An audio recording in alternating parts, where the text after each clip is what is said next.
नमस्कार दोस्तों, मैं हूँ मिस कहानी क्वीन और आज मैं आपके लिए लेकर आई हूँ एक नई कहानी जो कि है खौफनाक डायन के बारे में। तो कहानी अंत तक ज़रूर सुनिए और चलिए शुरू करते हैं। माधोपुर नाम का एक गांव था। उस गांव में एक अजय और पार्वती नाम के पति पत्नी रहते थे। अजय सरकारी नौकरी करता था। एक दिन की बात है, गर्मी का समय था। अजय ऑफिस का काम खत्म करके रोज की तरह ऑफिस से घर वापस जा रहा था। रास्ते में एक बाजार पड़ता था, तो उसने सोचा कि घर जाते जाते कुछ सब्जी लेते चलो।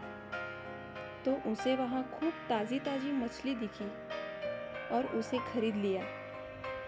इसके अलावा और कुछ कुछ सामान लेने लगा।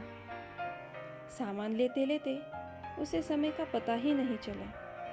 काफ़ी अंधेरा हो चुका था। घर थोड़ा दूर था, तो वह सोचा कि सीधे सीधे रास्ते से जाऊंगा तो और काफ़ी रात हो जाएगी, इसलिए आज जंगल के रास्ते से जाता हूँ, जल्दी पहुँच जाऊंगा। वह जंगल की ओर अपनी गाड़ी घुमा लिया।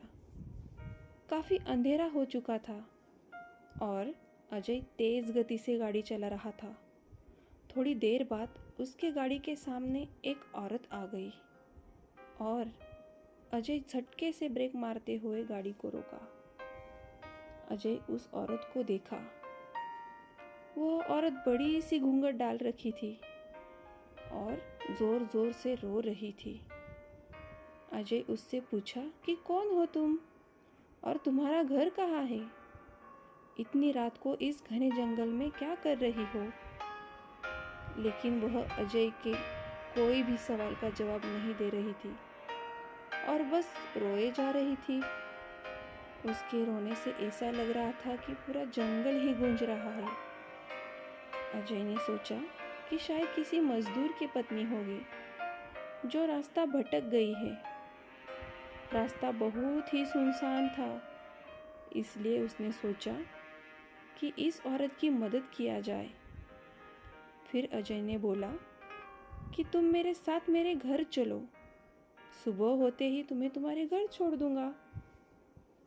वह अजय के साथ घर चलने के लिए तैयार हो गई और गाड़ी के पीछे बैठ गई। रीति रिवाज के कारण उसने अपने सिर पर घूंघट डाल रखा था, जिसकी वजह से उसका चेहरा छुपा हुआ था। काफी रात हो गया था, तो घर पर अजय की पत्नी उसका इंतजार कर रही थी। जैसे ही घर के बाहर गाड़ी की आवाज सुनाई दिया, वैसे ही पार्वती दौड़कर बाहर आई। उसने अजय के साथ एक औरत को देखा, तो उसने अजय से पूछने लगी कि ये कौन है जो तुम्हारे साथ आई है? अजय ने सारी कहानी पार्वती को बताया। पार्वती की तबीयत थोड़ी खराब थी, इसलिए वह खाना नहीं बना पाई थी। तो अजय ने बोला, तुम आराम करो, आज का खाना यही बना देगी। लेकिन पार्वती को उस औरत पर शक हो गया था। उसे लगा कि यह कोई साधारण औरत तो लग नहीं रही। शायद यह कोई चोरनी होगी जो चालाकी से घर का सामान चुराने आई है। पार्वती ने इसे अपना रसोई घर दिखाया और बोली, मौसम बहुत खराब हो रहा है, तुम जल्दी से खाना बना लो। इतना बोल के पार्वती अपने कमरे में चली गई और वह औरत बिना कुछ बोले रसोई में चली गई। थोड़ी देर बाद रसोई में से बहुत ही अजीब अजीब आवाज़ें आने लगी।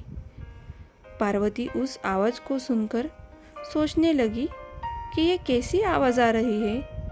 फिर उसने सोचा शायद मौसम खराब है, इसकी वजह से आ रही होगी। लेकिन उस औरत को लेकर उसका मन अभी भी शांत नहीं था। जब पार्वती 20 मिनट बाद दोबारा रसोई घर में गई, तो देखी कि वो औरत अभी चुपचाप बैठी ही थी। पार्वती को ये देखकर बहुत गुस्सा आया और पार्वती चिल्लाकर बोली, अभी तक तुमने खाना बनाना शुरू भी नहीं किया है, जल्दी बनाओ खाना, सबको भूख लगी है। उस औरत ने कुछ भी जवाब नहीं दिया और चुपचाप अपना चेहरा ढक कर बैठी थी। पार्वती ने कितने बार उसका चेहरा देखने की कोशिश की, लेकिन देख नहीं पा रही थी।